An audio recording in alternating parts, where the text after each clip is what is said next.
એટલે જૂન મહિનો, જુલાઈ માસમાં પણ સૌરાષ્ટ્રના ભાગોમાં ક્યાંક વરસાદ થવાની શક્યતા રહેશે. જોકે જુલાઈમાં વરસાદ વધઘટ જવાની શક્યતા છે અને ઓગસ્ટમાં પણ વરસાદ થવાની શક્યતા રહેશે. વરસાદ સપ્ટેમ્બર, ઓક્ટોબર, પાછોતરમાં પણ થવાની શક્યતા રહેશે. હવે અલ નીનો એક ધાસ્તી મોટી બતાવે છે. ઘણા વર્ષો પછી અલ નીનો સર્વરી ઊંચો છે એવું કારણ બતાવવામાં આવે છે. એટલે કેરળ કાંઠે ચોમાસું 28 મે થી ત્યારે જૂન વચ્ચે આવવાની શક્યતા રહેશે. પણ જુદા જુદા ભાગોમાં કેટલો વરસાદ પડ્યો તેનું આકલન થતું હોય છે. લગભગ 15 મે બાદ વાવાઝોડા અને ચોમાસું પેરામીટર સક્રિય થવાની શક્યતા રહે છે. દેશના ભાગોમાં હવામાનમાં પડતો આવી શકે છે અને ગુજરાતના ભાગોમાં પણ તેની અસર થવાની શક્યતા રહે છે. 20 જૂન સુધી ચક્રવાત થવાની શક્યતા છે. બંગાળ ખાડીમાં પણ 15 મે થી જૂન વચ્ચે ભારે વાવાઝોડા ફૂંકાવાની શક્યતા છે. હાલ જોઈએ તો આજે 25 એપ્રિલનો દિવસ છે. રાજ્યમાં અત્યારે ઊંચું તાપમાન જોવા મળી રહ્યું છે. 40 ડિગ્રી ઉપર તાપમાનથી ક્યાંક ને ક્યાંક રાજ્યભરમાં આકરો ઉનાળો તપી રહ્યો છે. અને આમ જોઈએ તો 26 એપ્રિલ એટલે કે આવતીકાલે રાજ્યમાં મતદાન થવા જઈ રહ્યું છે. ત્યારે આવતીકાલે વાતાવરણ કેવું હશે તે સાથે જ ખાસ કરીને ચોમાસાને લઈને જે ચર્ચાઓ થઈ રહી છે કે આ વર્ષે અલ નીનો સક્રિય થવા જઈ રહ્યો છે તો તેની ચોમાસા પર શું અસર પડશે તેને લઈને વાત કરવી છે. ત્યારે આપણી સાથે ગુજરાતના જાણીતા હવામાન નિષ્ણાત અંબાલાલભાઈ પટેલ જોડાઈ ચુક્યા છે. તો આવું તેમની સાથે જ સીધી વાત કરીએ વાત ગુજરાતી પર. દાદા, વાત ગુજરાતીમાં આપનું ખૂબ ખૂબ સ્વાગત કરું છું. આભાર આપનો વાત ગુજરાતીમાં. જી દાદા, શું કહેશો કે આમ તો આવતીકાલે સ્થાનિક સ્વરાજ્યની ચૂંટણીનું જે મતદાન થવા જવાનું છે તો આવતીકાલે કેવું વાતાવરણ રહેશે સૌપ્રથમ તો એ જાણવું છે ને ત્યારબાદ ચોમાસાની વાત કરવી છે. આવતીકાલે જ્યારે ચૂંટણીના પડઘમ વાગી રહ્યા છે ત્યારે જી આજથી જ ગરમી વધવાની શક્યતા રહેશે. આ વખતે ગરમી વચ્ચે જેમાં મધ્ય ગુજરાતના ભાગોમાં તો મહત્તમ તાપમાન 42 થી 44 ડિગ્રી સેલ્સિયસ જવાની શક્યતા રહે છે. મોટાભાગના ભાગોમાં 43 ડિગ્રી સેલ્સિયસ આસપાસ રહેવાની શક્યતા રહે છે. જ્યારે ઉત્તર ગુજરાત પણ તપશે. ઉત્તર ગુજરાતના ભાગોમાં મહત્તમ તાપમાન 42 ત્યાં 43 ડિગ્રી સેલ્સિયસ જેવું થવાની શક્યતા રહે છે. ખાસ કરીને બનાસકાંઠાના ભાગોમાં, મહેસાણાના ભાગોમાં અને સાબરકાંઠાના ભાગોમાં, હિંમતનગરના ભાગોમાં, કચ્છ ઉપરના ભાગોમાં ભારે ગરમી પડશે.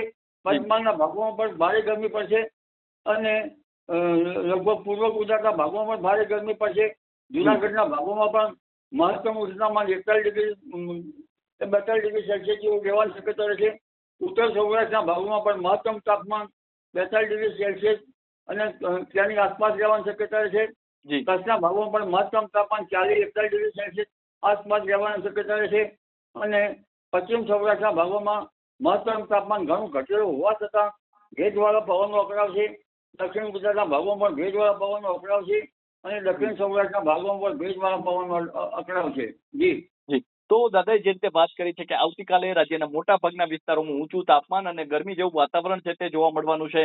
ખાસ કરીને દાદા, આમ તો આપનો દાયકાઓનો અનુભવ છે, હવામાનને આપ વર્ષોથી જોતા આવો છો. દર વર્ષની જે હવામાનની પેટર્ન છે તેને પણ આપે ક્યાંક ને ક્યાંક એનાલિસિસ જે આપ કરતા હો છો. તો ખાસ કરીને 2026ના જે ચોમાસાને લઈને વાત કરીએ તો અત્યારે જે ચર્ચાઓ થઈ રહી છે કે અલ નીનો સક્રિય થવા જઈ રહ્યો છે તો 2026નું ચોમાસું છે તે કેવું હશે? હવે અલ નીનો એક ધાસ્તી મોટી બતાવે છે. ઘણા વર્ષો પછી અલ નીનો સર્વરી ઊંચો છે એવું કારણ બતાવવામાં આવે છે. વૈજ્ઞાનિકો જણાવતા હોય અથવા તો નિષ્ણાતો જણાવતા હોય. પરંતુ અત્યારે હાલ કેવું ચોમાસું રહેશે એ માત્ર અલ નીનો ઉપરથી ખ્યાલ ના આવી શકે. દુષ્કાળના ડાકણા વાગવાની વાત કરે છે એ પણ હજુ અત્યારે હાલ ખ્યાલ ના આવી શકે. કારણ કે હજુ સામુદ્રિક પેરામીટરો અત્યારે સમુદ્રમાં વાવાઝોડા થતા નથી. કારણ કે સામુદ્રિક પેરામીટરો અત્યારે સક્રિય નથી. એમ જો સક્રિય થાય અને ઇનર ટ્રોપિકલ કન્વર્જન ઝોન ઉપર આવે તો લગભગ આ ખ્યાલ આવી શકે. પરંતુ અલ નીનો દાયકા પછીનો બનવામાં જઈ રહ્યા છે તો સમુદ્રનું ટેમ્પરેચર પેરુ ખાતે અથવા નીનો 3.4 વિસ્તારમાં કેટલું વધે છે તે જોવાનું રહ્યું. હિન્દ મહાસાગરનું હવામાન સાનુકૂળ રહેવાની શક્યતા છે. ઇન્ડિયન ઓશન ડાયપોલ પણ સાનુકૂળ રહેવાની શક્યતા છે. અને ગરમી ગંગા જમનાના મેદાનો તપે તો ચોમાસું સારું આવવાની શક્યતા છે. એટલે સેન્ટ્રલ ઇન્ડિયા પણ તપવાની શક્યતા છે. એટલે ગુજરાતનું ચોમાસું એકંદરે દુષ્કાળ ઉત્તેજક તો નહીં હોય, પરંતુ એક અરબ સાગરમાં જ્યારે પેરામીટરો સક્રિય થવાની શક્યતા લગભગ 15 મે પછી છે. અને અરબ સાગરમાં પણ લગભગ મે અને જૂન 20 જૂન સુધી ચક્રવાત થવાની શક્યતા છે. બંગાળ ઉપસાગરમાં પણ 15 મે થી જૂન વચ્ચે ભારે વાવાઝોડા ફૂંકાવાની શક્યતા છે. એટલે લો પ્રેશરના કારણે ભારતનું ચોમાસું એકંદરે ખંડવૃક્ષી હોવા છતાં કોઈ ભાગમાં ઓછું રહે, પરંતુ ગુજરાતના ભાગોમાં એકંદરે ચોમાસું સારું રહેવાની શક્યતા અત્યારે હાલના કેટલાક પરિબળો જોતા જે પરંપરાગત છે એ ગણી શકાય. કારણ કે હોળીનો પવન પણ સારો રહ્યો હતો, વરસાદનો પવન પણ સાનુકૂળ હતો. એ પવનની પેટર્ન છે એ સાનુકૂળ છે. અને આ વખતે ચૈત્ર દરમિયાન થોડાક બાદ કરતા ચૈત્ર મહિનો પણ તપવામાં છે. અને હવે ધીરે ધીરે ગરમી પણ વધી રહી છે. એટલે ચોમાસાની ગતિવિધિ જોતા જો લા નીનો બન્યો હોય તો સારું હતું, પણ આમ છતાં ઇન્ડિયન ઓશન ડાયપોલ એક સામુદ્રિક પરિબળ છે એ ન્યુટ્રલમાંથી પોઝિટિવ રહેવાની શક્યતા છે. એટલે જુલાઈ માસમાં પણ સૌરાષ્ટ્રના ભાગોમાં ક્યાંક વરસાદ થવાની શક્યતા રહેશે. જોકે જુલાઈમાં વરસાદ વધઘટ રહેવાની શક્યતા રહેશે અને ઓગસ્ટમાં પણ વરસાદ થવાની શક્યતા રહેશે. વરસાદ સપ્ટેમ્બર ઓક્ટોબર પાછોતરમાં પણ થવાની શક્યતા રહેશે. એટલે અલ નીનોની ધાસ્તી વચ્ચે હવામાન તો ત્યારે જ ખ્યાલ આવે કે જ્યારે બંગાળના ઉપસાગરમાં આંદામાન નિકોબાર ટાપુ પર ચોમાસું સક્રિય થાય અને શ્રીલંકા પરથી ચોમાસું આવે.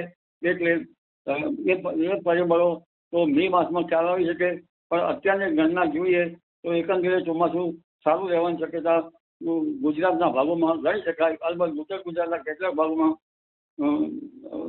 વરસાદની પેટર્નનો ત્યારબાદ ખ્યાલ આવે. જી, તો દાદાએ જે રીતે વાત કરી છે કે 2026 ચોમાસું છે તે એકંદરે સારું રહેવાની શક્યતાઓ છે, છતાં પણ આગળ ઉપર જતા હજુ પણ આપને છે તે અપડેટ મળશે. તો દાદા હવે ખાસ કરીને એ જાણવું છે કે આપણે ત્યાં 15 જૂન આસપાસ ચોમાસાની શરૂઆત થઈ જતી હોય છે, તો 2026માં ચોમાસાની શરૂઆત નિયત સમય મુજબ થશે કે 2-3 દિવસ વહેલું અથવા 2-3 દિવસ મોડું થઈ શકે? ચોમાસું ક્યાંથી શરૂ થાય એ આ વખતે કરવું મુશ્કેલ છે.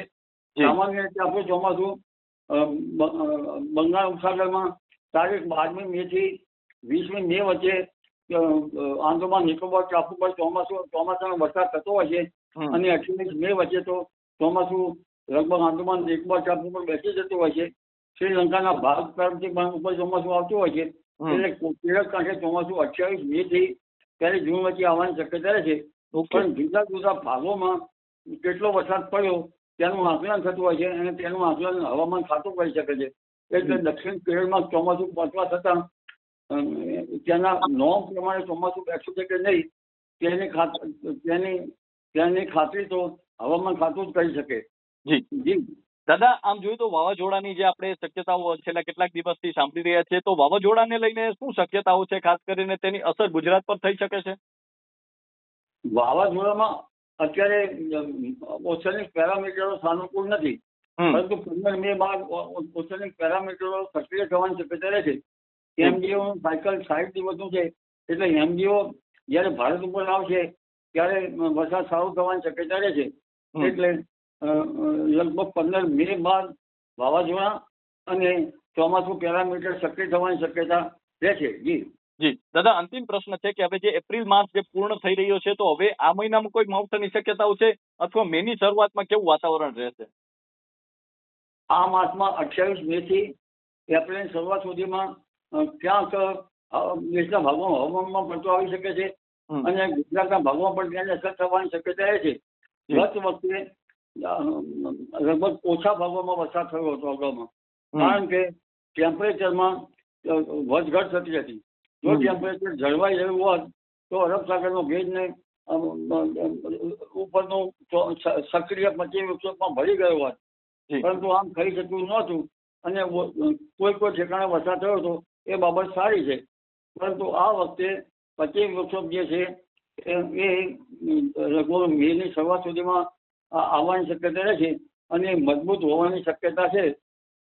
અને તેમાં કેટલાક ભાગમાં બે મોન્સૂન એક્ટિવિટીનો વરસાદ થવાની શક્યતા રહે છે. જી. તો દાદા અમારી સાથે જોડાવા બદલ અને આપનો કિંમતી સમય આપવા બદલ ખૂબ ખૂબ આભાર. તો આ હતા ગુજરાતના જાણીતા હવામાન નિષ્ણાંત અંબાલાલભાઈ પટેલ, અને તેમણે જે રીતે વાત કરી છે કે આવતીકાલે રાજ્યના જે વાતાવરણ છે તેમાં ઊંચું તાપમાન અને ગરમી જોવા મળી શકે છે. ખાસ કરીને જે મતદારો છે તેઓ મતદાન કરતા હોય છે, અને મતદાન છે તે આપણું કહી શકાય કે એક આપણું મતદાન ફરજિયાત કરવું જ જોઈએ. અને જે કહી શકાય કે આ વખતે કેવું વાતાવરણ રહેવાનું છે તેને લઈને દાદાએ વાત કરી છે. સાથે જ જે ખેડૂતોના મનમાં અત્યારે સૌથી મોટો પ્રશ્ન છે કે 2026 નું ચોમાસું કેવું, તો તેને લઈને પણ દાદાએ આપણી સાથે વાત કરી છે. તો હાલ તો બસ આટલું જ. ફરી મળતા રહીશું વાત ગુજરાતી પર.